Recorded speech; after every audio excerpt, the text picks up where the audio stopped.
You ever have something just crazy happen to you? And when that crazy thing happens, you're wondering, why me? Let me tell you what I'm talking about. I got a message on Instagram from a guy we'll call Adam. And Adam is a retired sheriff's deputy. Reached out and said, hey, Sean, I got this bike. It's a 1988 GT Pro Series XL. Sitting in my storage unit. Would you like to buy it? Now, at any other time or point in time in my life, I would say, yeah, that sounds great.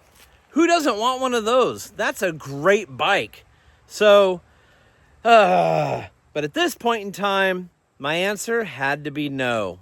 Why did I say no? Why would I pass up such a bike? Well, I'm still in New Hampshire, and I'm not trying to take on more bikes because my time here in New Hampshire is coming to an end. And oh, big news, I bought a place. More about that later. So I told the gentleman, Adam, no, brother, thank you for that opportunity. Thanks for reaching out. I'm going to have to decline. No big deal. A few weeks later goes by, and I get another message from Adam. He says, man, so I'm getting ready to leave soon, and I'm just going to give you the bike. What do you mean, give me the bike? Just send me an address, and I will send the bike free of charge. I want it to go to a good home. I want to see you restore it. I would like you to have it. I couldn't believe it. Here's an address that you can send it to. And then I kind of forgot about it, because, I don't know, a few weeks went by and nothing happened. So I messaged Adam and I said, hey, I'm not trying to pry or push or any of that, but you said you're sending a bike. My time's dwindling down here. And he says, I just got a box. I'll send it out tomorrow. I've been busy. Of course, he's moving out of the country. And then I get a tracking number. I started thinking this might actually be real. I follow the tracking number and it's real. There's a box in transit to where I'm at. And 8 days later, UPS shows up with what looks like a bike box. And I run out there, I hit the record on my camera, and it didn't record. But I did get a short little clip of after the box came off the truck, and here it is. All right, I'm not going to lie. I brought the box inside, immediately opened it up, and pulled out what is a 1988 GT Pro Series XL. I pulled it out and took a look at it and was shocked by the parts that are on this bike. I got online and looked up the GT catalog for 1988 to see what was OG, what's been replaced. And I'm shocked. This is a time capsule of a bike with some killer parts. Don't worry, we're going to get to it. I'm going to reveal it to you in a moment.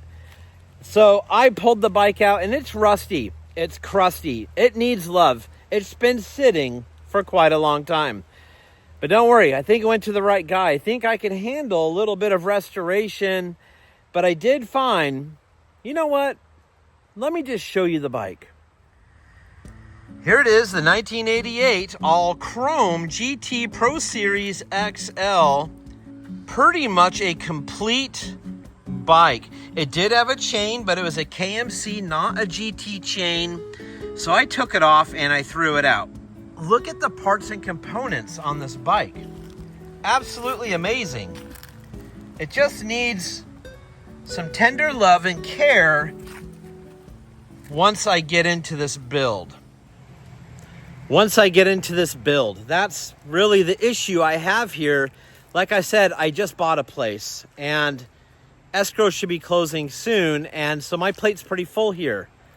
I'm going to have to box this up and I'm going to have to send it to Texas because in about 2 to 3 weeks, I'm already going back to Texas. And I don't think I have time to finish that restoration and build prior to me leaving. So we're going to talk about this bike, what I'm going to do, what I should do, what I shouldn't do, and I'm going to ask your opinion on some stuff.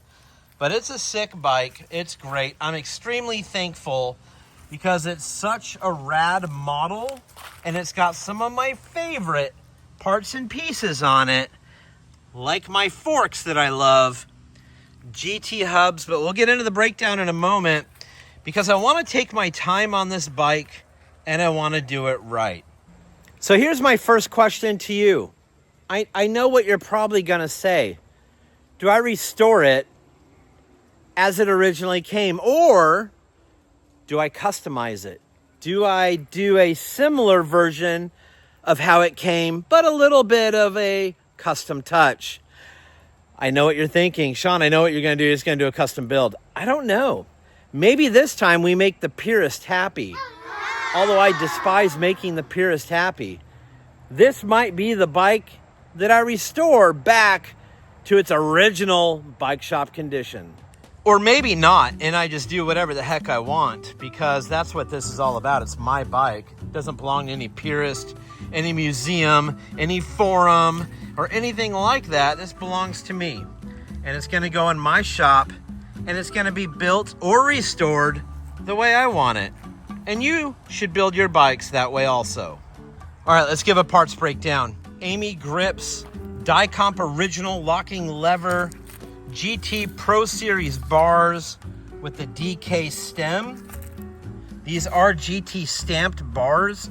It's really hard to see it, but it's there. The oval's there. And then we come down and we have an Epoch headset, which a lot of people love those things. I really don't care for them, but it's got one. That's the way it came.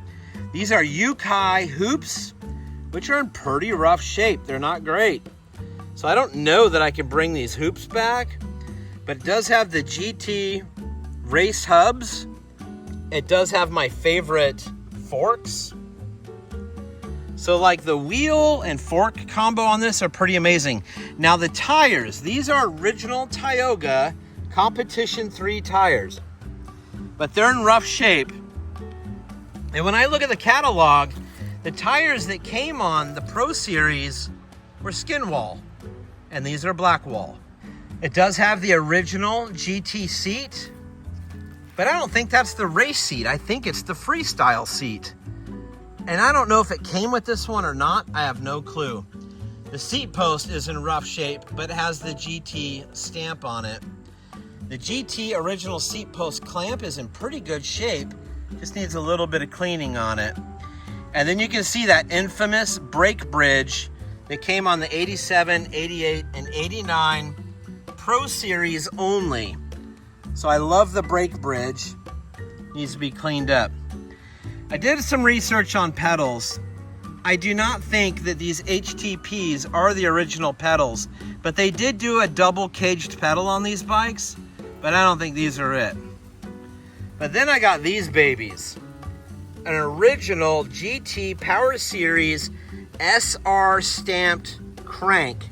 These are 180s, and they are original, not the reproduction ones that are out there. Those are worth a pretty penny. And then the GT sprocket, the 44 tooth, and it's in really good shape. It's just dirty. Yes, that's what I'm using for a kickstand right now. It's fine. Dicomp MX brake, original, which is really cool. Just has some different brake pads on it. Don't know what those are. You can see the hub, the GT Racelace hub back there. You can see the stamping on the dropout. 1 of 88, so January 1988, number 244, and it's an XL. So that means a January 88, the 244th one off the assembly line in the XL. This is a Team Series bike. So through my research and looking at catalogs, I don't believe the sprocket is correct. I believe it had a power disc with a GT chainring, and I don't believe the pedals are correct. I also think that even though later they came with the DK stem, that it should have the GT dimple stem, but I might be wrong. Yeah, I could be wrong. I'm wrong a lot, actually. So in those years, GT would get parts in for 89 bikes, and they might end up on an 88, or they had leftovers from 87 that would end up on an 88. Things like that happened a lot. Even though you saw the bike in a certain configuration in a catalog, it might not be that way in the bike shop when you see it. Sometimes it was leftover or overflow or whatever, next year's model, last year's model's parts that were on hand at the time of assembly of the bikes that would be put onto them. So they're not all catalog correct. They're not all exactly how they were pictured at one point in time. So did that DK stem come on there? I don't know. I kind of want to say yes because it came on it later. I don't think anyone would swap out the dimple stem for the next year's DK stem. So I kind of want to say that's correct. Or it was put on the bike at that time. Maybe not correct. I don't think the tires are right. The sprocket's right. The pedals are right. I think those are all wrong. And those things I can work on. No big deal. I have the right power disc. I have the right chain ring. I do not have the right pedals. So, and I think I'm just going to keep the DK stem. It does need decals. So I'm going to have to get repop decals because for some reason, this bike is void of every single decal. Some kid just didn't like the decals and took them off for whatever reason.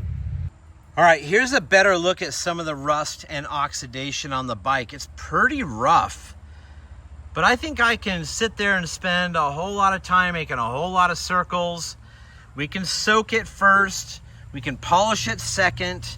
We can do all the little tips and tricks to get this thing polished back up. It is going to take a lot of work. It is going to take hours and hours to get it to come back. But I think this bike will be worth it because, in my opinion, based on my age and where I was during this time, this was the bike. This was the race bike to have with the right parts. This thing was unstoppable. Gary Ellis, the lumberjack, raced this model bike. Absolutely insane to get one of these and then have it in your collection.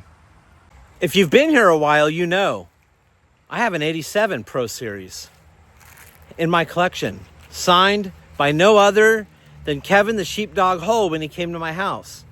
So it looked really cool to have an 88 right next to the 87. They're essentially the same bike. Same frame, same forks, same everything. But my 87 I did a custom build on. That's why I'm inclined to maybe do more of a restoration on that one. Because I already did a full custom build on the 87. And it might be kind of fun to have those two bikes side by side. Custom 87, restored 88. Change my mind. Is that what I should do? Or should I go full custom on both? It's really crazy to me that Adam, a follower, would reach out and give me such an amazing bike. I can't tell you how thankful I am, how appreciative I am of that. I've had followers reach out and give me things like the correct landing gear forks for my 83 PK Ripper. Like, I don't ask of these things, and you guys reach out and you're just like, Sean, let me help you out. I appreciate your videos, or you got me back into bikes, and man, that's what it's all about. That's why I love doing this so much. It's not for the free crap. I love the free crap. Keep sending it. But that's not what it's about. It's about helping each other out. When I need help, I reach out to you and you always deliver. When you need help, you hit me up in my emails or DMs and I do my best to return the favor. And we're just out here trying to build rad bikes. And that's really all we're doing. That's as simple as it gets. Restore and bring back a rad bike so we can ride it again, enjoy it again, look at it and share it on social media, whatever. That bike will now see the light of day after it's been sitting in a storage unit for a long, long time. All right, let me give you that update. Yes, we bought a place in Pembroke, New Hampshire. We are in escrow and hoping to close even early on October 14th. We hope to get the keys to the new place. That means once we get the keys, we're going to spend a few extra days here and then get back to Texas. Worst case scenario, we close on the 21st and, then we're here for a few days and head back to San Antonio. So, or Bernie, Texas is really where I live. It's outside of San Antonio. You get the point. But anyway, we do have a place. And when we come back next summer, we're going to go all in and we'll start building bikes. I'll be able to duplicate what I have in Boerne, Texas, here in Pembroke, New Hampshire. So double the fun all season, all year, year round, from East Coast to the middle of the US. We'll have 2 locations where I can build bikes and make content like podcasts. If you're not watching or following or listening to the podcast, make sure you get over there on your favorite platform and look up RADBMX Builds podcast and give it a follow. I appreciate that. Okay, I need your comments down below because I'm going to read them. Once this video goes live, I'm going to dive into the comments for that entire day that this goes live, and I'm going to read your opinions on what I should do with this bike. Leave it, restore it, or customize it. I think I know what route I want to go, but I listen to you. I read your comments, and sometimes you've absolutely changed my mind and influenced me to do something different. And that's okay. You know, I'm open-minded. I'm not so stuck in my ways of doing it a certain way. So change my mind. Maybe I'm thinking one thing and you're going to prove a point to make me think another, and that could be a lot of fun. So leave those comments down below. Oh, right. Who cares about the house, right? Lola. A lot of you know Lola was hit by a car a few weeks back, and it was dire and it was tragic. I have great news. Lola is walking. Lola is trying to run. Lola can stand and eat. Lola can do almost everything. Her balance is still a mess. She's like a drunk teenager when she walks now, and she's fumbly, and her left foot wants to curl under, and her back left leg likes to kick out, and she just kind of runs all over the place, but she's up and she's moving, and her energy is back, and she's great. And so I'm very thankful I didn't lose my dog that day because she means everything to me. So she will be back in the videos soon. She's still on a very critical path to recovery. The next few weeks are going to be really important that she gets a lot of rest, and we keep her kind of contained because she's still a puppy. In her mind, she thinks she's fine, but her body needs to heal. So we're hoping that in time, the legs come back and things start working more correctly, and we're off to a better full recovery. But as of now, she's doing great, and we're hoping that she just does better as time goes on. So thank you for all the love and support for Lola. It means the world to me. You guys and girls in my comment section are absolutely the best, and truly, thank you for that. Okay, what a rad bike. It's time to box it up, and I'm going to send it back to Texas. And when I get back, I will have a decision. I will have a game plan. I will have a build plan. I will have the parts that I need, and we are going to do a full-blown rebuild, rebirth.